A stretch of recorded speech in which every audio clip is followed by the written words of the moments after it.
BJP को दी RSS ने नसीहत। क्या मोदी करिश्मा और हिंदुत्व काफी नहीं?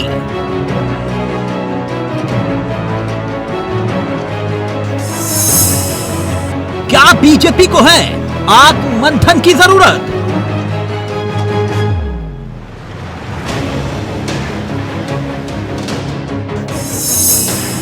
क्या मोदी मैजिक और हिंदुत्व के सहारे है बीजेपी?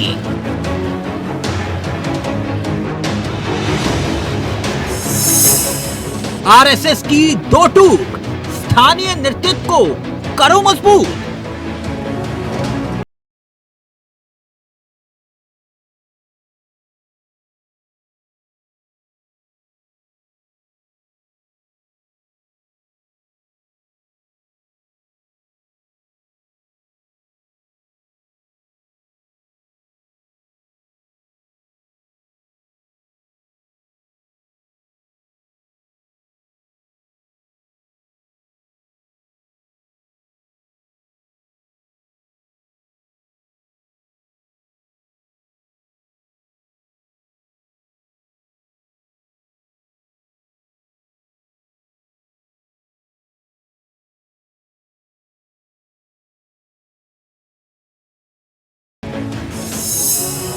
क्या क्षेत्रीय नेतृत्व पर होगा अब बीजेपी का दारोमदार? संघ, स्ट्रैटेजी और सियासत।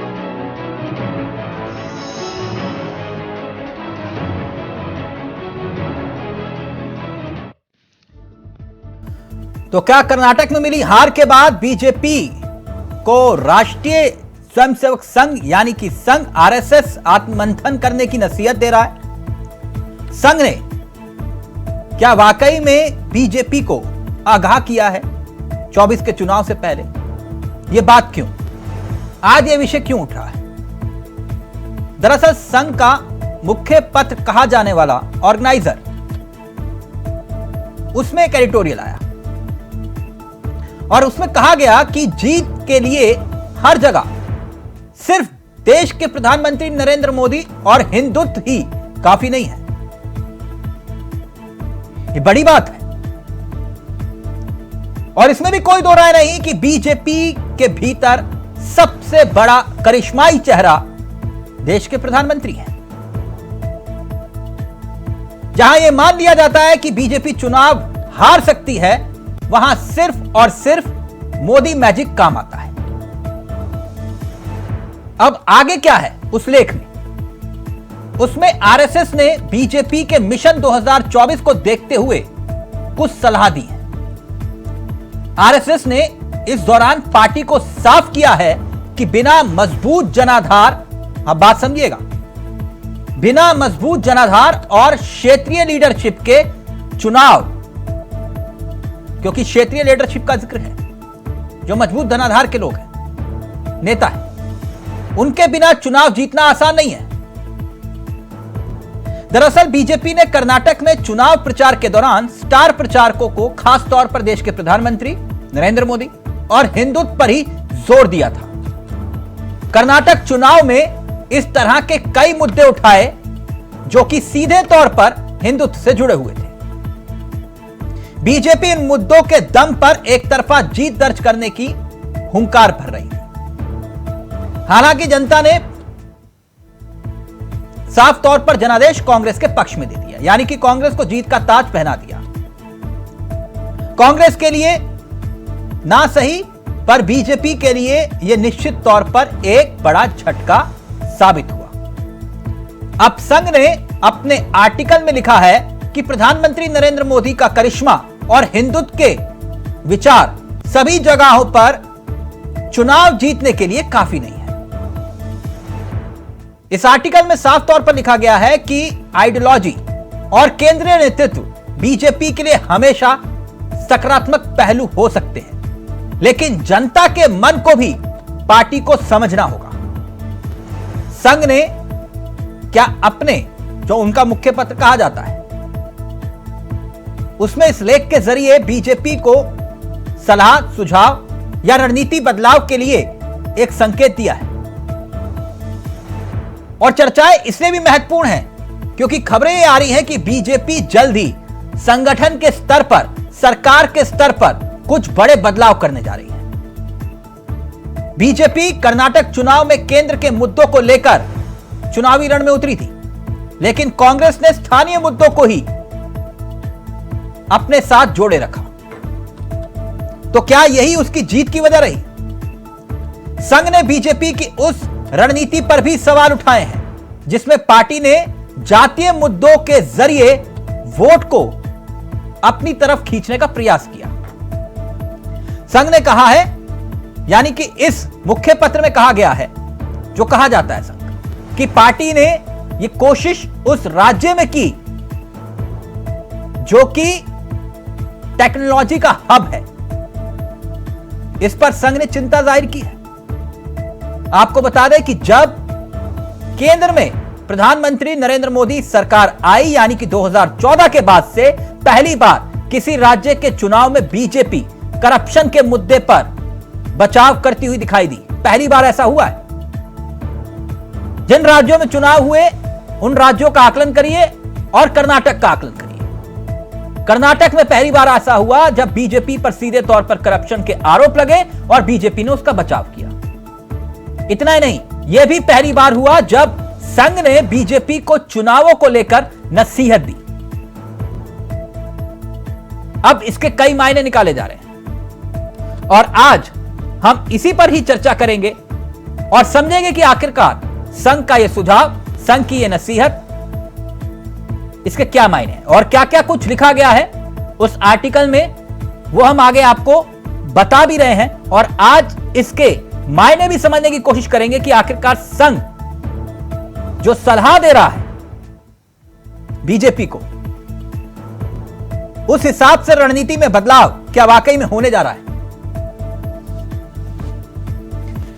आपको बता दें कि आज हमारे साथ इस चर्चा में जो मेहमान शामिल हो रहे हैं उनसे भी आपका परिचय करवा देते हैं। हमारे साथ इस कार्यक्रम का हिस्सा बन रहे हैं बीजेपी के तेजतर्रार चेहरों में से एक अश्वनी शाही जी। हमारे साथ इस कार्यक्रम का हिस्सा अमिताभ कुमार जी बन चुके हैं, वरिष्ठ पत्रकार हैं। हमारे साथ तरुणिमा जी इस कार्यक्रम का हिस्सा बन चुकी हैं, आम आदमी पार्टी का युवा तेजतर्रार चेहरा है। और कुछ ही देर में हमारे साथ कांग्रेस के चेहरे भी इस कार्यक्रम का हिस्सा होंगे। आप सभी का बहुत बहुत स्वागत है। सबसे पहले अश्वनी जी, इस चर्चा की शुरुआत आपसे कर रहा हूं। आरएसएस जो नसीहत दे रहा है वो समझ में आ रही है? जी जरूर समझ में आ रही है। हमारे जो है वो मुख्य हम लोगों का जो है आनुवांशिक संगठन है और वहाँ के लोग एक चिंतक और वो हैं, उन्होंने जो भी लिखा है ऑर्गेनाइजर में वो एक हमेशा अपने कार्यक्रम को भारतीय जनता पार्टी को समझाते रहते हैं, बताते रहते हैं कि क्या आप कमी कर रहे हैं, क्या नहीं, चिंतन में निकल के आती है। मैंने जो ऑर्गेनाइजर का जो चीज जो पढ़ा तिलक जी, उसमें 2-3 बातें निकल के आई जी। पहला तो ये कि ये लेख जो संपादकीय आया है ये कर्नाटक के चुनाव को ध्यान में रखकर लिखा गया है। कर्नाटक में भारतीय जनता पार्टी हारी है, जरूर कहीं ना कहीं कोई कमी रही होगी, मगर वोट परसेंटेज हमारा 36 पहले भी था, 36 हम बचा के रखने में काबिज हुए। भारतीय कांग्रेस जो है 7% वोट शेयर पाकर, लेकिन सीटें उनकी ज्यादा। नहीं, बिल्कुल सही कह रहे हैं आप, बिल्कुल सही कह रहे हैं, लेकिन वही इस लेख में चिंता जाहिर की गई है कि आप 36 से आगे नहीं बढ़ पाए। मैं आ रहा हूं सर आ रहा हूं जी। कर्नाटक को रख के लिखा गया। दूसरा, उसमें स्पष्ट जो लिखा गया है कि माननीय मोदी जी और लोकल लीडरशिप का कोई वो नहीं है कि लोकल लीडरशिप को पैदा करना चाहिए। अभी इस पर मैं बात कर रहा हूँ। डिलीवरी की भी बात एक आई है उसमें, वो भी लाइन हमने पढ़ा है कि डिलीवरी, हिंदुत्व की बात आई है और लाभार्थी की भी बात आई है। ये 3-4 प्रमुख चीजें जो आई हैं। अब मैं उसमें ये कहता हूं कि माननीय मोदी जी हमारे सर्वमान्य नेता हैं। कई राज्य ऐसे हैं जहां पर भारतीय जनता पार्टी ने हमेशा नई लीडरशिप पैदा करने की कोशिश की है और किया भी है। उत्तर प्रदेश में देखिए लीडरशिप किस तरीके से निकल कर आई। 15 साल से आज शिवराज सिंह चौहान जो है लीडरशिप में निकल कर आए, जो अटल जी के समय से जो तो चीजें फिर चलती आरएसएस आ को रही हैं। ये क्यों आपको समझाना पड़ा कि सिर्फ मोदी के करिश्मे और हिंदुत्व से ही काम नहीं चलेगा? ये बताने की जरूरत समय समय पर तिलक जी पड़ती है। जो आपके श्रेष्ठ लोग होते हैं, जो आपके गार्जियन होते हैं, जो आपके साथ शुभचिंतक होते हैं, वो जरूर इस चीज पर एक मार्गदर्शन करते हैं। और ये हमें गर्व है कि हमारे पास ऐसे शुभचिंतक और मार्गदर्शक हैं। नहीं, जो हमको आपको गर्व समय होना समय पर चाहिए आगाह कि आपके करते हैं। पास ऐसा संगठन है, अच्छी बात है। लेकिन मैं एक बात समझना चाह रहा था कि ये आर्टिकल अगर इसको मैं मान भी लूं, आप जो कह रही हैं सुझाव है और उस पर हम अमल भी करते हैं, तो ये बिल्कुल निश्चित है कि पूरी की पूरी पार्टी देश के प्रधानमंत्री नरेंद्र मोदी पर ही निर्भर है। देखिए, मैंने पहले भी कहा कि भारतीय जनता पार्टी के सबसे बड़े नेताओं में शुमार हैं आज माननीय मोदी जी। देश के सबसे बड़े नेता नहीं, वो इस समय विश्व में भी लोकप्रिय हैं, उसमें हिंदुस्तान की कोई बात ही नहीं है। हाँ, तो मतलब 31 यही है ना कि 31 संगठन नेताओं के को स्तर बचा पर कर। काम हो या ना हो, लेकिन मोदी है तो मुमकिन है। आप आप मुझे अगर ये पूरा- समझा रहे हैं कि भाई जो भी तिलक- चुनाव हो, आप विधायकों के टिकट काट लीजिए, सांसदों के टिकट काट लीजिए, एंटी इनकम्बेंसी होगा नहीं होगा, लेकिन मोदी है तो चुनाव जिता देंगे। विषय यही है ना चाल? तिलक जी, अगर पूरा आप सुनेंगे तो थोड़ा जवाब आएगा, तो क्योंकि एक लाइन पूरा, एक शब्द पूरा हो जाने दीजिए, तो उसी में जवाब आपका आ जाएगा जो आप जानना चाह रहे हैं। और समीक्षा करने, ये बहुत अच्छा विषय है। कम से कम भारतीय जनता पार्टी की चिंता करते हुए आज आपने ये चर्चा बुलाया है। तो मैं ये बताना जरूर चाहूंगा कि भारतीय जनता पार्टी का संगठन बड़ा मजबूत है। ऐसा संगठन है नहीं किसी के पास फिलहाल हिंदुस्तान में। लेकिन मैं आपकी बात से सहमत हूं कि कहीं ना कहीं हमने गलती किया तो कर्नाटक का चुनाव हम हारे, ये मानने में भी हमें गुरेज नहीं है। ये हम मानेंगे कि हम हिमाचल का चुनाव बहुत शानदार लड़े, 0.9% से कम वोट मार्जिन से हम चुनाव हारे। कहीं ना कहीं कोई सिली मिस्टेक हुआ होगा। उत्तर प्रदेश में देखिए, आसाम में देखिए, किस तरीके से गोवा में देखिए, हमने चुनाव जीते भी हैं। और किस 37 साल का रिकॉर्ड उत्तर प्रदेश में हमने बरकरार रखा है। मगर जो सुझाव अगर आएगा, हिंदुत्व की बात है, हिंदुस्तान में मैं ज्यादा की बात नहीं है, कोई भी व्यक्ति नहीं, मैं आंकड़े रखूंगा दोस्ती आपके कर- सामने एक एक करके। जी। लेकिन दोस्ती आपने करण कर्नाटक की हार का जिक्र किया, कर्नाटक में पन्ना प्रमुख नहीं बनाए थे क्या? सब जगह थे सर? जी, एकदम थे। ठीक, ओके। तनिमा जी, क्या मायने रखते हैं इस लेख के, आरएसएस के सुझाव के?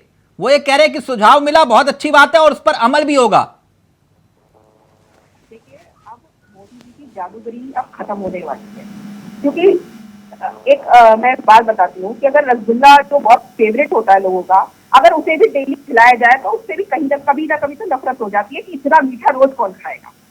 तो ये तो मोदी जी है जो झूठ पर झूठ, जुमले पे जुमला दे रहे हैं। तनिमा जी, आपकी आवाज में दिक्कत आ रही है, मैं प्लीज पीसीआर से चाहूंगा अपने सहयोगी से कि प्लीज दोबारा से कनेक्ट करिएगा। तनिमा जी, वापस लौट रहा हूं आपके पास। अरोड़ा साहब, कैसे हैं आप?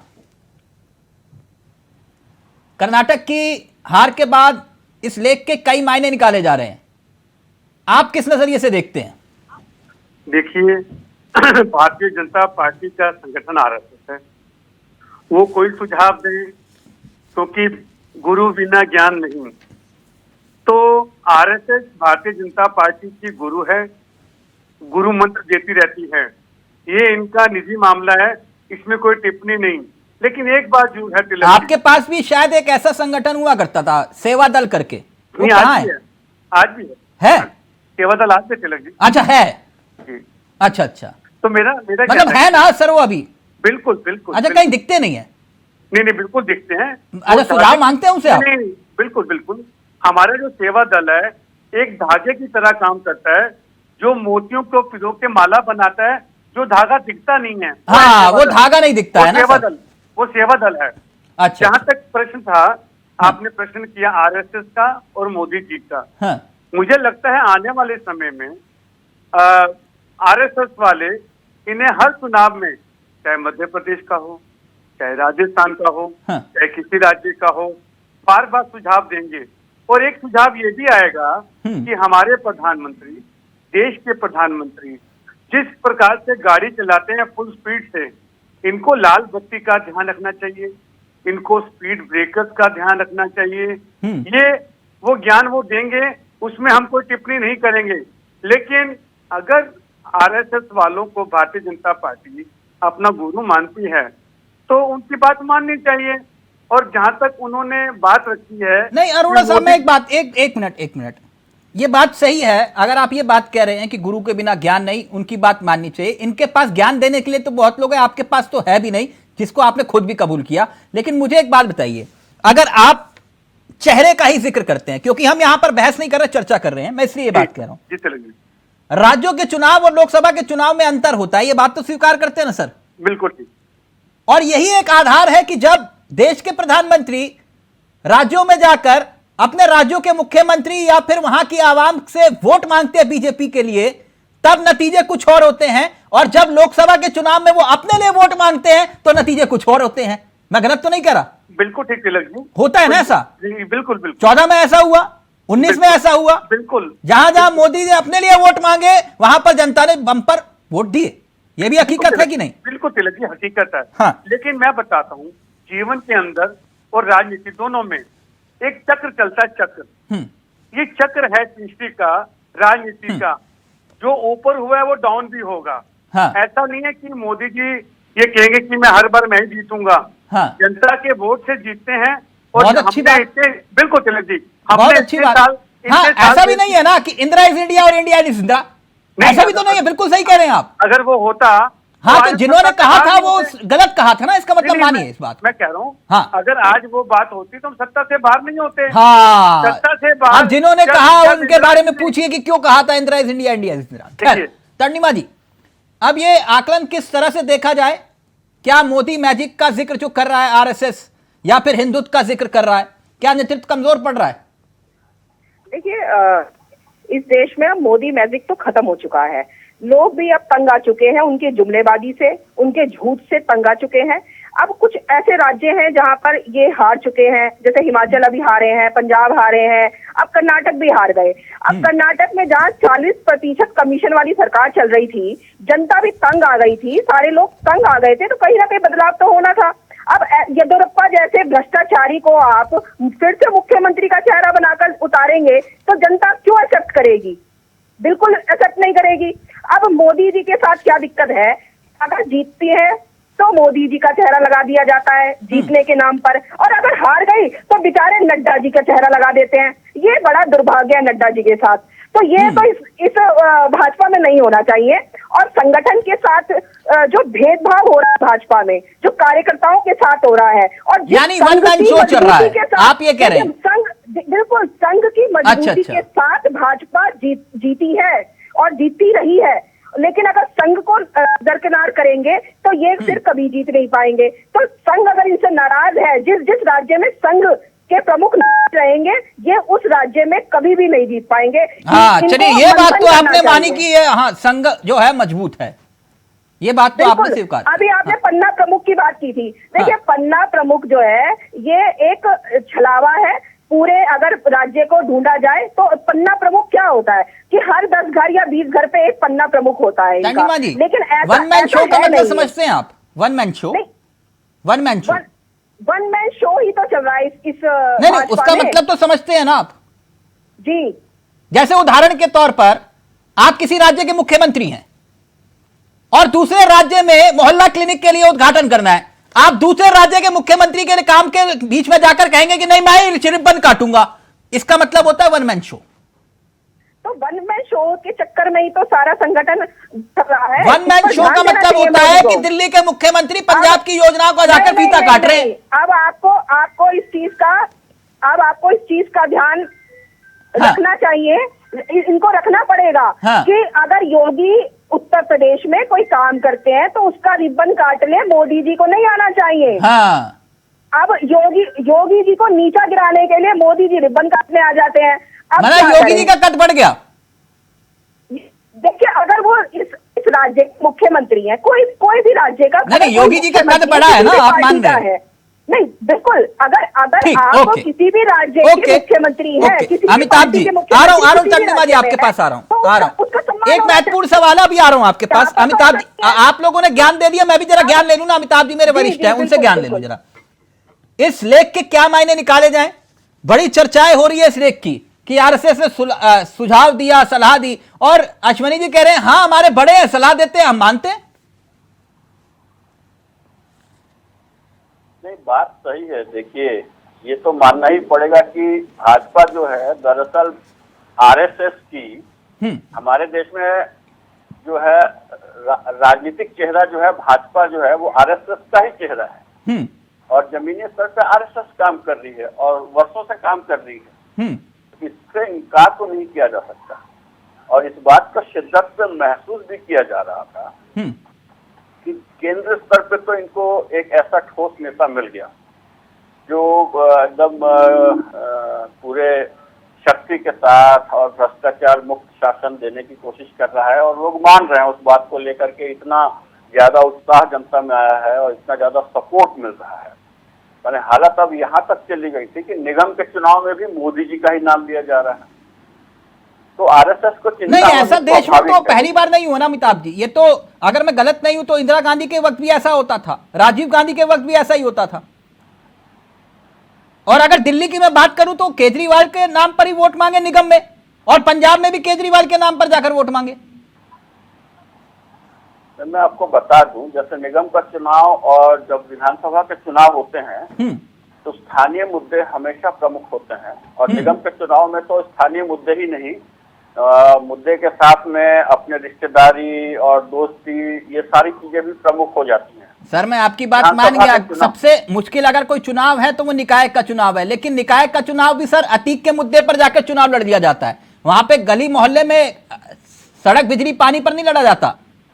विषय मैं इतना जानना चाह रहा हूं कि ये जो रणनीति में क्या बदलाव की जरूरत दिखाई दे रही है बीजेपी को, और क्या वाकई में आने वाले वक्त में कुछ बदलाव दिखाई देंगे? बीजेपी के साथ अभी जो मुश्किल है कि इसका केंद्र जितना चमकता हुआ है, राज्य स्तर पर अभी उतने चमकते हुए चेहरे बहुत कम हैं। इसलिए इनको जरूरत है वहां पे उस तरह के ईमानदार लीडरशिप डेवलप करने की, ताकि जो पकड़ जो बन रही है वो खत्म ना हो। कर्नाटक में क्या हुआ? कर्नाटक में इनके पास साफ सुथरा मजबूत चेहरा नहीं था।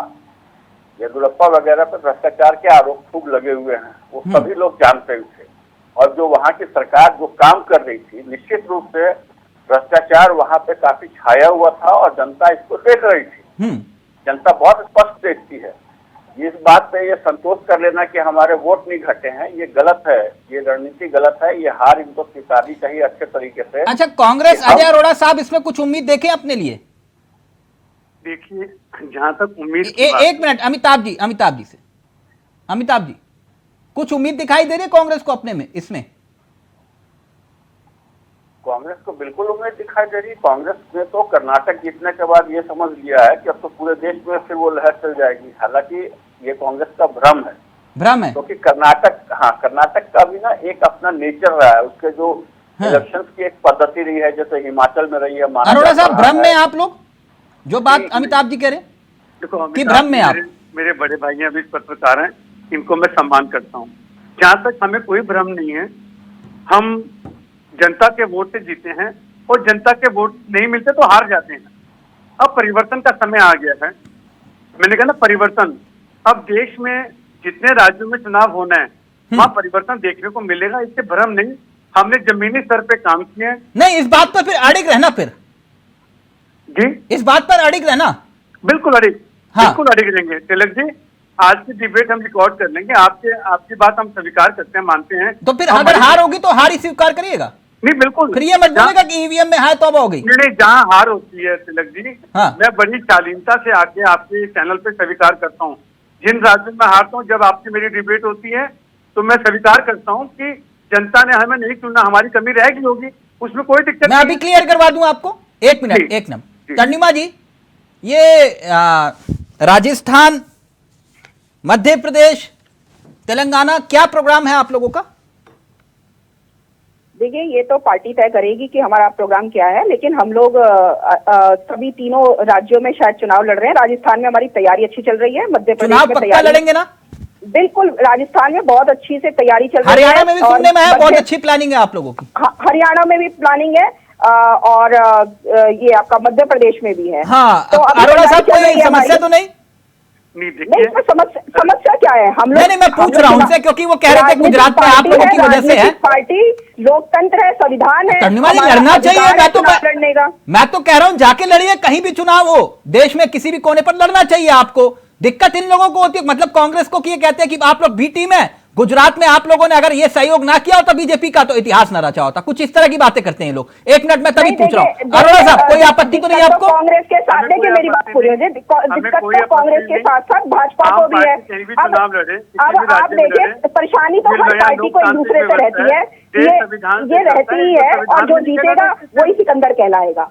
नहीं, वो अच्छी बात है, जो जीता वही सिकंदर, जो जितवाए वो भी सिकंदर होना चाहिए ना, मैं ये कह रहा हूं। खैर अरोड़ा साहब, आप ये बात कैसे कह सकते हैं कि कोई पार्टी किसी को जिता सकती है? मैडम, मैं तो नहीं कहता, मैंने तो बड़े बड़े नेताओं से सुना है कि हम जीत तो नहीं सकते, लेकिन हरा जरूर सकते हैं। तो आप कहना क्या चाहते हैं? हर पार्टी एक दूसरे को जिता रही है। इतनी सारी पार्टियां हैं उत्तर प्रदेश में, दूसरे राज्यों में 2-3 पार्टियां हैं। हाँ। उत्तर प्रदेश में तो मेरे ख्याल से 7-8 9-10 पार्टियां हैं, गिनती भी नहीं याद मुझे कितनी सारी पार्टियां उत्तर प्रदेश में, छोटी छोटी क्षेत्रीय पार्टियां हैं। हाँ। तो सब मिलकर चुनाव लड़ती हैं, सब उत्तर प्रदेश में लड़ते हैं। सबका अधिकार है, संविधान है, लोकतंत्र है, इसमें कोई किसी को मैं तो जिताता कहेंगे मैडम, मैं तो कह रहा हूं लड़ो, चुनाव लड़ते हैं। पूरे दमदार तरीके से लड़ना चाहिए। ये लोग आपत्ति जताते हैं, मैं इसलिए कह रहा हूं। अरोड़ा साहब, कोई दिक्कत तो नहीं? कोई दिक्कत नहीं, कोई दिक्कत नहीं है। अच्छा, वो एक मसला, मणिपुर जीतने के बाद जो मणिपुर जल रहा है, इस पर भाजपा के हमारे प्रवक्ता क्या कहेंगे? उस पर मोदी जी क्यों नहीं जा रहे? अभी मणिपुर तक सीमित मत रहिए, मैं आपको अभी रुकिए ना, पिक्चर अभी बाकी है। तन्नीमा जी, पिक्चर बाकी है, मणिपुर तक सीमित मत रहिए। एक मिनट, बात नहीं किया जा रहा है, एक मिनट, हमारे देश का हिस्सा नहीं है। एक मिनट तन्नीमा जी, सुन लीजिए ना।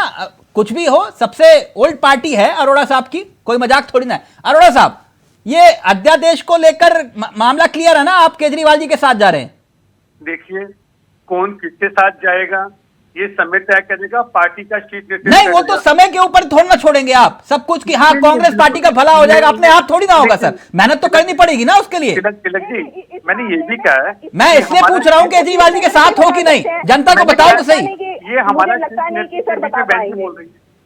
वो हमारा शीर्ष नेतृत्व तय करेगा, मेरे को अथॉरिटी नहीं है। जो शीर्ष नेतृत्व तय करेगा। क्यों, केजरीवाल जी पर भरोसा नहीं है क्या? देखिए, मैंने क्या बोला, ये पार्टी की जो हाई कमान तय करती है, हाँ। ना मैं तय करता हूं, मेरी अथॉरिटी नहीं है तिलक जी। सर, वो तो पता है हमें कि 10 जनपद से ही तय होता है। मैं कह रहा हूं कि जनता को बताइए केजरीवाल जी के साथ है या नहीं है।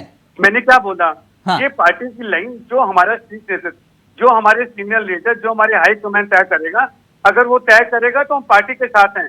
जो पार्टी सर, साथ बैठ के फोटो खिंचवाओगे, लेकिन कहोगे कि हम आपके हैं कौन? ये समझ से परे है। अश्वनी जी प्लीज पहले आप, फिर मैं अमिताभ जी आपके पास आ रहा हूं।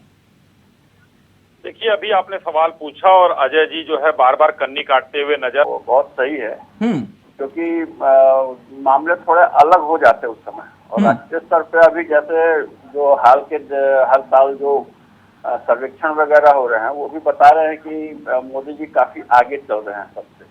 तो मुझे नहीं लगता कि, तो यानी आप इस बात से इत्तेफाक रखते हैं ना कि अगर मोदी अपने लिए वोट मांगते हैं तो नतीजा कुछ और होता है? हाँ, वो देख रहे हैं सब लोग। देखिए, सर्वेक्षण जो सही बात है उसको समझना चाहिए। मुझे तो लगता है, देखिए, इन चुनावों में जैसे आप है ना, आपको तो कांग्रेस का धन्यवाद करना चाहिए। आपकी कांग्रेस ने बहुत मदद की हुई है, और अभी आपको छत्तीसगढ़ को कांग्रेस ने मदद की, मतलब मैं समझा नहीं आपकी बात। दिल्ली में जो सत्ता मिली है, हाँ, आपको ध्यान होगा कि जब बहुत टक्कर तगड़ी होने जा रही थी, तो कांग्रेस ने अपने सारे वोट इनको ट्रांसफर किया। नहीं, ट्रांसफर नहीं किए थे सर। अरोड़ा साहब ये कुछ और कहानी बता रहे हैं। तो आपको तो हमेशा कांग्रेस का धन्यवाद करना चाहिए और उसके साथ मिलकर चलना चाहिए।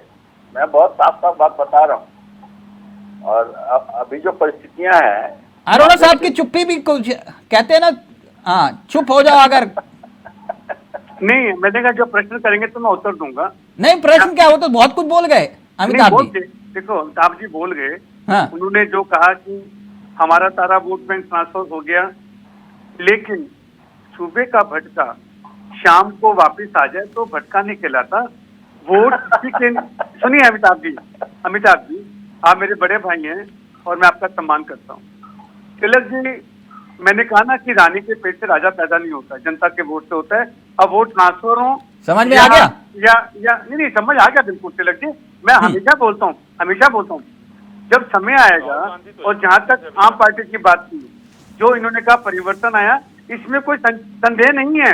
हाँ। जी मैं संदेह नहीं मान रहा, मैं अमिताभ जी की बात को सही मान रहा हूँ कि वोट, जनता के वोट, दिल्ली के आवाम ने हमें वोट नहीं दिए, हमें वोट नहीं दिए, आम पार्टी को दिए। मैं तो मानता हूँ इस बात को, मैं बिल्कुल भी बात नहीं घुमा रहा, 1 to 1 बात कर रहा हूँ। जब भी हम हारे, जब भी हमारा एक भी एमएलए नहीं है, नहीं तो दिल्ली में शीला दीक्षित की सरकार थी, 15 साल शीला दीक्षित देश की सेवा की, और कितनी बढ़िया सेवा की अमिताभ जी इस बात के गवाह हैं।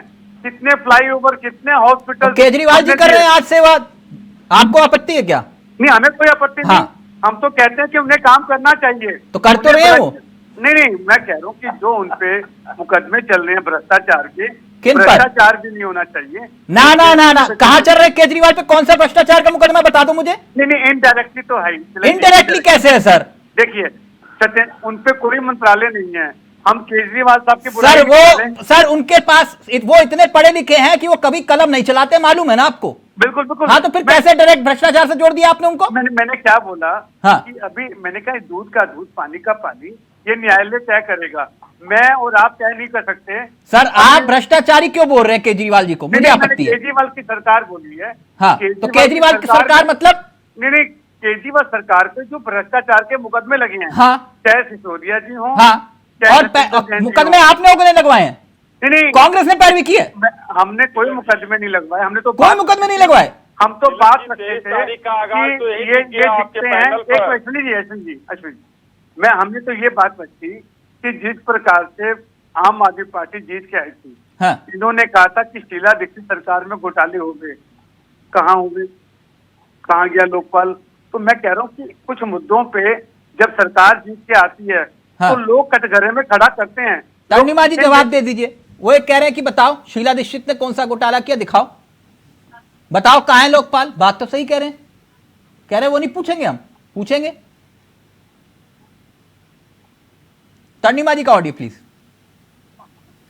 पीसीआर। इन्हें पता है कि ना हमारे हाथ में पुलिस है, ना हमारे हाथ में ईडी सीबीआई है, इसलिए ये बात कह सकते हैं।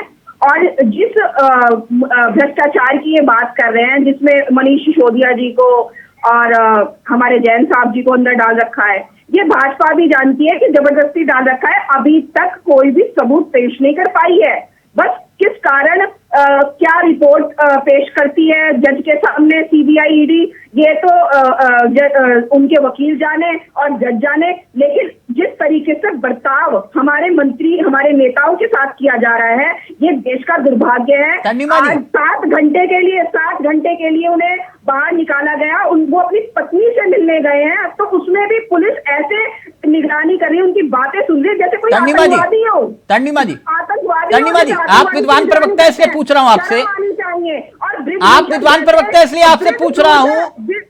जैन साहब और सिसोदिया जी पर आरोप किसने लगाए थे, कांग्रेस ने या बीजेपी ने?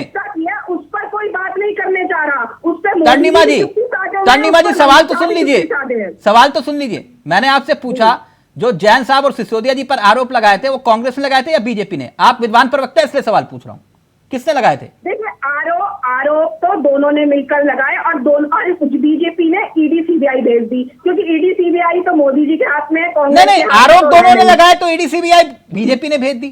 देखिए, आरोप लगाए हैं, लेकिन आरोप कांग्रेस ने भी लगाए, भाजपा ने भी। Amitabh ji final comment. Okay, फिर एक और मेहमान हमारे साथ जुड़ रहे हैं।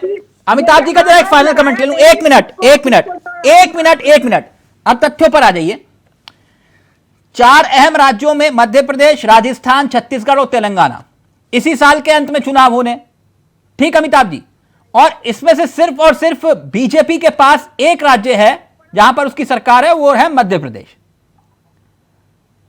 अब जो बात अरोड़ा साहब कर रहे हैं कि ये चुनाव के नतीजे तय करेंगे कि 24 में क्या होने वाला है।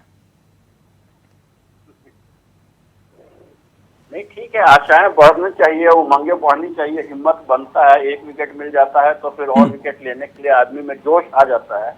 लेकिन कांग्रेस को अभी जिस स्तर पे काम करने की जरूरत है, मुझे लगता है राहुल गांधी ने एक अच्छा काम ये किया कि उन्होंने यात्रा की थी, उसका काफी असर पड़ा, उन्हें काफी चीजें समझ में भी आई होंगी और संगठन पे भी असर पड़ता है, लेकिन इनको अभी जनता के बीच और जाने की जरूरत है, क्योंकि वो मैं देख रहा हूँ कि काफी कमी है इनके बीच में, जनता के बीच जाने को लेकर के।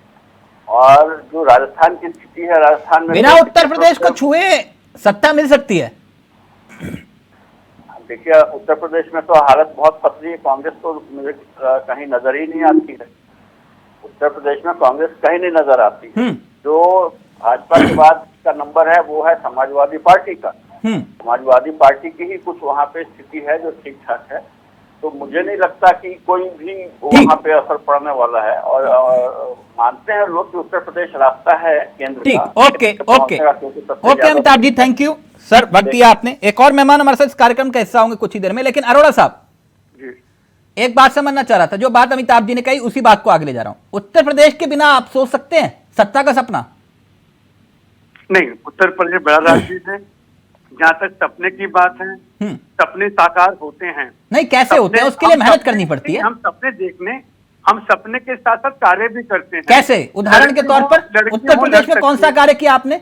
लड़की हूँ, लड़ सकती हूँ। नहीं, नारा देकर नहीं होता। अभी यहीं पर इस नारे की धज्जियां उड़ा दूंगा मैं, इसलिए ये नारा मत दीजिए मेरे सामने। मैं कह रहा हूँ हमें मुझे बात तिलक जी, मैं कह रहा हूँ हमने प्रयास किए। नहीं, प्रयास किए आपने, निगम में कहाँ प्रयास किए बताओ तो सही मुझे।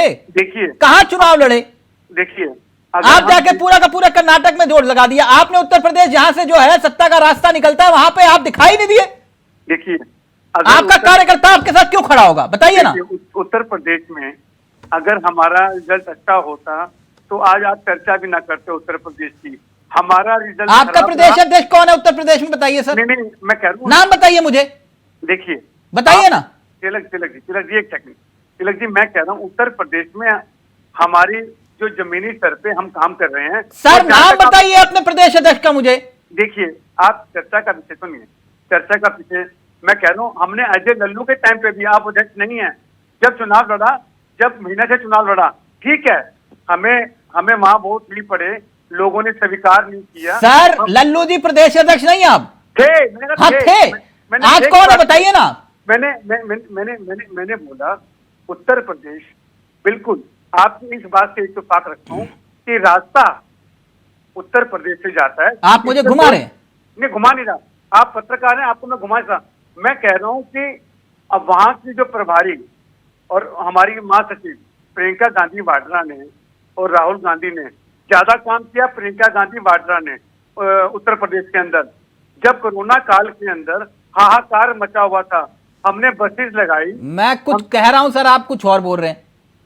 मैं कह रहा हूं कि अगर आपने काम किया होता तो मैं उसका आधार क्या मानूं? जनता तो वोट आपको देती ना। वो त्राहिमाम हो रही थी बीजेपी की सरकार में, तो आपको वोट मैं इस बात पर एक मिनट रुकिए ना सर, एक मिनट रुकिए।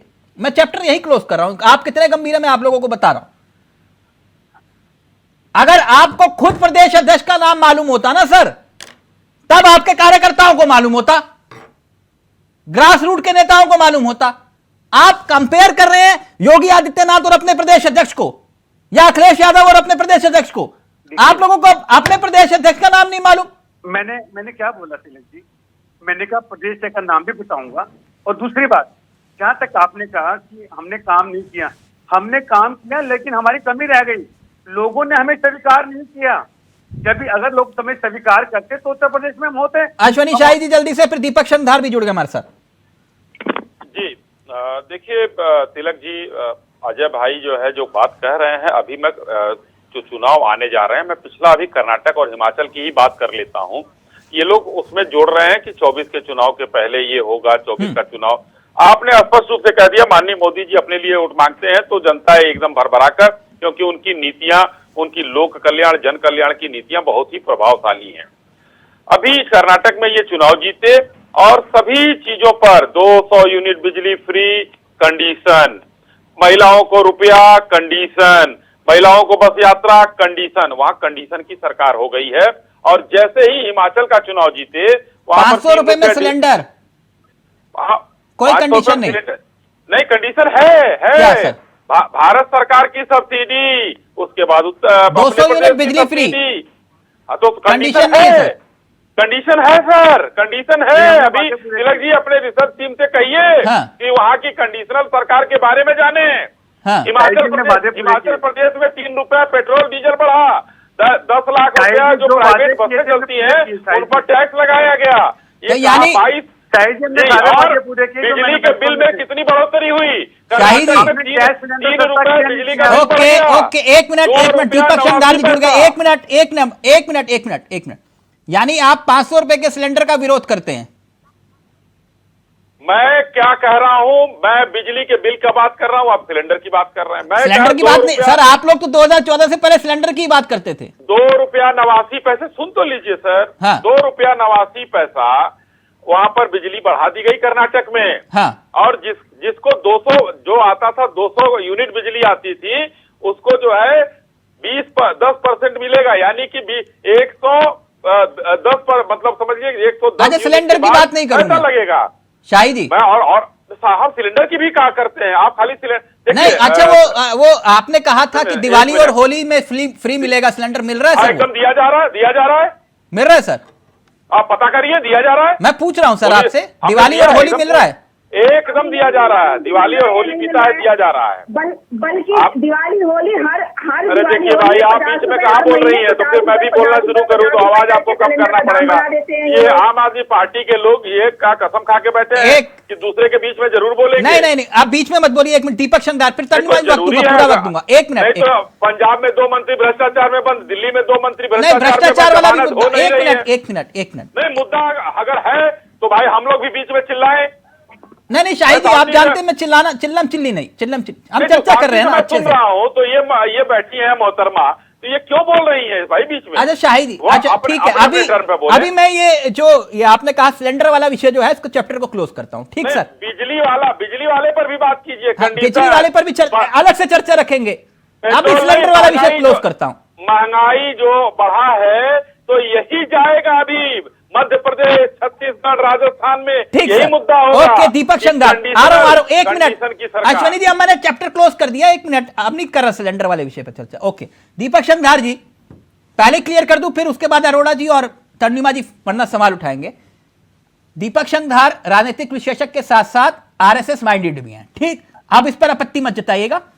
दीपक जी, ये जो सलाह दी जा रही है, सुझाव दी जा रहा है, इसका मतलब क्या है?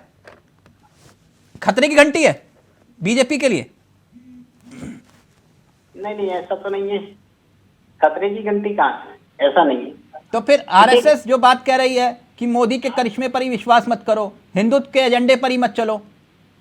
नहीं, पहली बात तो आरएसएस नहीं कह रही है। और आरएसएस के विषय में एक विषय में आपको स्पष्ट कर दूं, संघ जो है व्यक्तिवादी संगठन नहीं है। हम व्यवस्था में विश्वास करते हैं और समाज में व्यवस्था बनी रहे, हम ऐसा प्रयास करते हैं। और समाज में कैसे व्यवस्था बनी रहेगी उसके लिए हम पूरी तरीके से पूर्णतः संकल्पबद्ध रहते हैं। हाँ। हर प्रयास करते हैं। तो व्यवस्थाएं, समाज की आवश्यकताएं वो पूरी होती रहे, व्यवस्था बनी रहे, इस पर विचार होना चाहिए। नहीं तो आपको सुझाव देने की क्या जरूरत पड़ी बीजेपी को? नहीं, आप तो सांस्कृतिक संगठन है ना? नहीं, मैं आपसे बात पूछना चाहता हूं कि व्यक्तिवादी क्यों होना है? नहीं, कौन व्यक्तिवादी है? क्या बीजेपी व्यक्तिवादी हो रही है क्या? एक समय व्यक्तिवादी हुआ था तो आपातकाल जैसी घटनाएं हुई थी। तो आज बीजेपी व्यक्तिवादी हो रही है, आप मुझे ये कह रहे हैं? नहीं, मैंने तो कहा ही नहीं ना ऐसा। नहीं, आप मुझे समझा रहे हैं ये बात। मैं नहीं समझा रहा हूं आपको। हाँ। मैं समझाने का प्रयास कर रहा हूं, वो आप शायद समझने का प्रयास नहीं कर रहे हैं। नहीं, आप समझाएंगे, मैं समझ जाऊंगा। ये जो मुखपत्र में जो लिखा हुआ है संपादकीय, हाँ। जिन्होंने ये लिखा है, उन्होंने किसी भी व्यक्ति का जिक्र नहीं किया है उसमें। पार्टी का जिक्र है उसमें? नहीं, राजनीतिक दलों का जिक्र हो सकता है। हाँ। अब चूंकि चर्चा राजनीति की है तो राजनीतिक दलों का चर्चा होनी चाहिए। तो आप ये कह रहे हैं कि केंद्र में सरकार आरएसएस और की बीजेपी चर्चा अलग अलग है? नहीं, ये तो हम सभी जानते हैं। और आप तो बहुत बुद्धिजीवी पत्रकार हैं, आप तो बहुत विशेष रूप से जानते हैं कि अलग अलग हैं या एक हैं।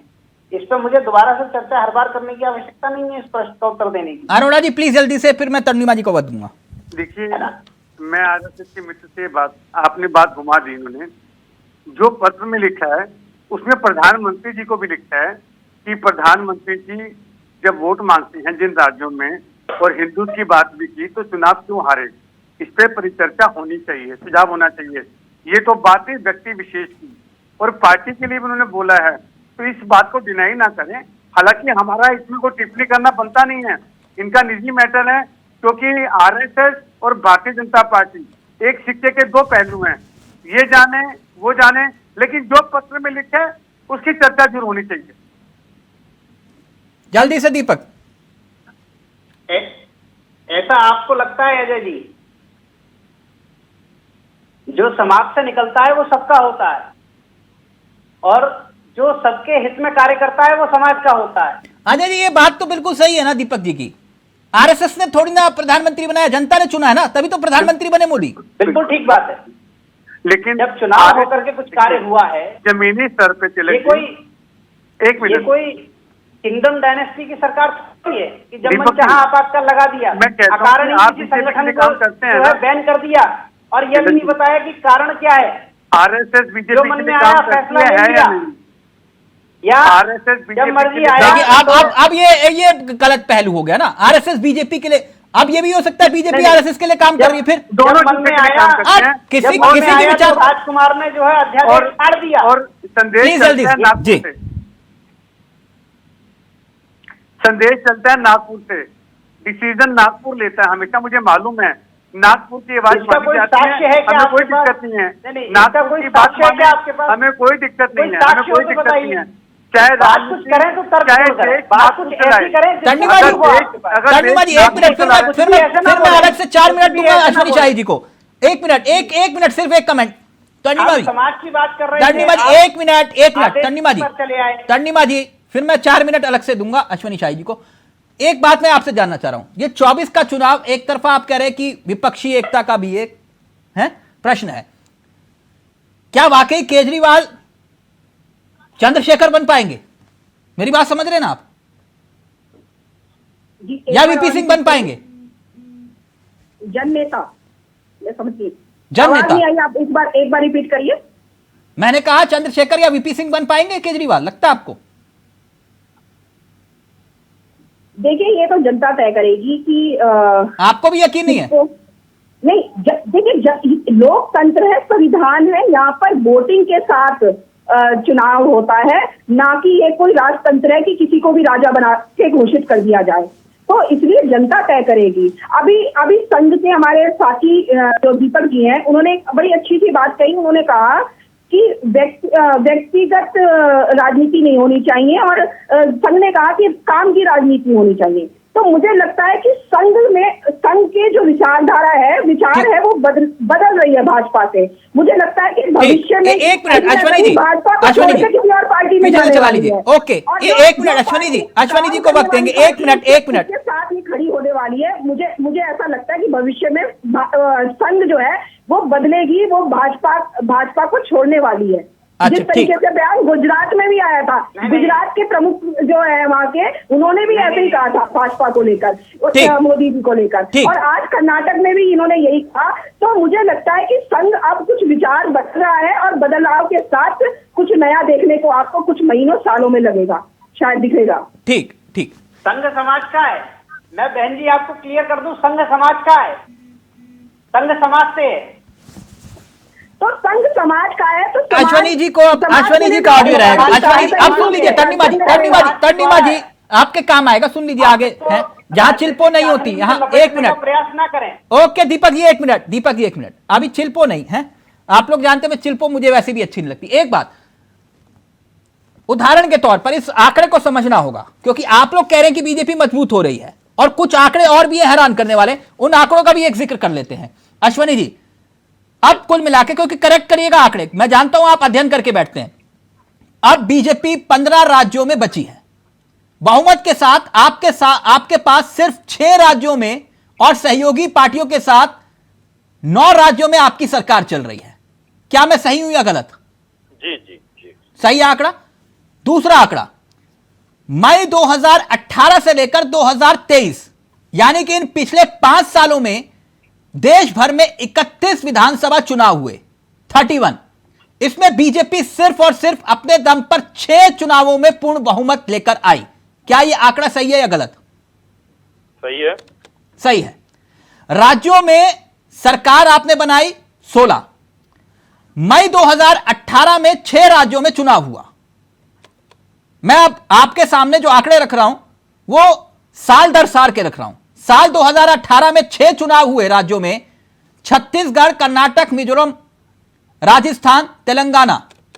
बीजेपी को कहीं भी बहुमत नहीं मिला। 2019 7 राज्यों में चुनाव हुए, एक में ही बीजेपी को बहुमत मिला। जिन 7 राज्यों में चुनाव हुए, आंध्र प्रदेश, अरुणाचल प्रदेश, हरियाणा, झारखंड, महाराष्ट्र, ओडिशा, सिक्किम। सिर्फ महाराष्ट्र में सरकार आपने बनाई। 2020 2 राज्यों में चुनाव हुए, दिल्ली और बिहार। आप दोनों राज्यों में चुनाव हार गए। 2021 5 राज्यों में चुनाव हुए, आपको कहीं बहुमत नहीं मिला। असम, केरल, तमिलनाडु, पश्चिम बंगाल। 2022 7 राज्यों में चुनाव हुए, 4 में बीजेपी को बहुमत मिला। गोवा, गुजरात, हिमाचल, मणिपुर, पंजाब, उत्तर प्रदेश, उत्तराखंड। 2023 4 राज्यों में चुनाव हुआ, त्रिपुरा, नागालैंड, कर्नाटक। सिर्फ त्रिपुरा में, यानी कि आपको एक राज्य में बहुमत मिला। यह आंकड़े सही हैं या गलत? जी, आंकड़े सही है। इसमें 2 करेक्शन शायद हैं, जहां तक मैं समझता हूं। कर दीजिए सर, मेरे को कोई दिक्कत नहीं। 20 में चुनाव हुआ तो वहां पर हमारा पोस्ट पोल अलायंस नहीं था, प्री पोल अलायंस था। बाद में हमारी सरकार से जो है नीतीश जी गए हैं, तो आपने सहयोग के साथ सरकार बनाई। जी, और कई राज्यों में ऐसे हुए जहां आपको वोट नहीं मिला, वहां भी आपने सरकार बनाई। आपने आसाम का भी नाम लिया, तो आसाम को भी देखना होगा। महाराष्ट्र का भी मैंने नाम लिया सर। जी, महाराष्ट्र में भी प्री पोल अलायंस हमारा हुआ था। हमारी सहयोगी पार्टी जो है, यानी कुल मिलाकर आप मानते रहे इस बात को कि 5 सालों में देश भर में 31 चुनाव हुए और सिर्फ आपने 6 में ही पूर्ण बहुमत हासिल किया, तो आप कैसे मजबूत हो रहे हैं? देखिए, अब 31 चुनाव हुए, प्रदेश 20-22 प्रदेश है, 31 चुनाव हुए, तो सभी तो 22 प्रदेशों में 31 चुनाव में 31 प्रदेश थोड़ा ही कोई जीत जाएगा। तो ये लोकतंत्र है। मैंने कहा कि लेकिन आप 6 में ही पूर्ण बहुमत हासिल कर पाए। कर्नाटक की हार भी हम आत्मसात करते हैं और यूपी की जीत को का भी हर्ष मनाते हैं, जो 37 साल के बाद आया। नहीं, अच्छी बात है, आप जश्न मनाना चाहिए। आपको ऐसा नेतृत्व हासिल हुआ कि आपने जीत हासिल की, अच्छी बात है। मैं आपको कह रहा हूं कि 31 विधानसभा के चुनाव में 6 में पूर्ण बहुमत हासिल किया सर आपने। जी, मैं बता रहा हूं, हमने रिकॉर्ड भी तो तोड़ा है। उत्तर प्रदेश में हमने रिकॉर्ड तोड़ा है, गोवा में हमने रिकॉर्ड बनाया है, नॉर्थ ईस्ट में कांग्रेस को खत्म किया है, बंगाल के चुनाव में हम 3 से 66 हो गए। तो ये सब भी तो उपलब्धियां हमारी हैं। तो सर ये आप फिर मजबूत कैसे हुए? राज्यों में तो आप कमजोर हुए ना अश्वनी जी। नहीं, एकदम हमारा देखिए, अब इसमें क्या है, अब आपको मैं बताता हूं, थोड़ा सुन लीजिएगा, क्योंकि बीच में जो है गड़बड़ हो जाता है मामला। हाँ। आप तो मानते हैं सामाजिक और भौगोलिक रूप से भारतीय जनता पार्टी मजबूत हुई है? जो आप कह रहे हैं, चाहे हम अकेले बनाए हो या किसी के साथ सरकार हमारी बनी हो, हम भौगोलिक रूप से भी बड़े हुए हैं, सामाजिक रूप से भी बड़े हुए हैं। दूसरा, माननीय मोदी जी के जो काम हैं वो धरातल पे दिख रहे हैं। ये चीजें हर स्टेट के लोग जान रहे हैं और हर स्टेट का व्यक्ति। एक समय एक नारा लगा था, मैं आपको फिर कहना चाहूंगा। देखिए, मैं बड़ा स्पष्ट बोलता हूं, इसलिए मैं कह रहा हूं कि माननीय मोदी के लिए राजस्थान में नारा लगा था, वसुंधरा जी के लिए और राजस्थान में मोदी जी के लिए। क्या आपको अंतर वहां देखना चाहिए था कि मोदी जी के साथ पूरे देश की जनता है। क्या नारा था सर वो? अब जो भी नारा रहा हो यहाँ पर, उसकी जरूरी नहीं है, लेकिन मैंने एक उदाहरण दिया, आप जानते हैं। नहीं, आप बता दीजिए नारा। यही नारा था ना, वसुंधरा तेरी खैर नहीं, मोदी तुझसे बैर नहीं। तो अब उसका जनता ने उनका वो दिया, ठीक, मोदी जी को सभी सीटें दी और हम हार गए। कहानी का निचोड़ यही निकल के आया। मैं यही बात कह रहा था तरणिमा जी, अजय जी, वो यही कह रहे हैं कि मोदी है तो मुमकिन है। इस बात को मान लीजिए। 10 सेकेंड और ये जमूरे को जरा सुन लीजिए। ये एक जमूरा है आम आदमी पार्टी का। देश की राजनीति पर कब्जा है। चले जाइए कश्मीर, शेख अब्दुल्ला, फारूक अब्दुल्ला, उमर अब्दुल्ला, एक ही परिवार की पार्टी। चले जाइए। और अश्वनी जी, अभी वक्त नहीं है सर, वक्त नहीं है। अभी इतनी तो तरणिमा जी से जवाब ले लेता। थैंक यू सो मच, बहुत बहुत शुक्रिया आप सभी का। वक्त ही नहीं है। थैंक यू सो मच, बहुत बहुत शुक्रिया। तो अब कौन जीतेगा कौन हारेगा जनता तय करेगी, लेकिन इस रणनीति के हिसाब से क्या सियासत कुछ बदलने वाली है? नमस्कार, जय हिंद, जय भारत।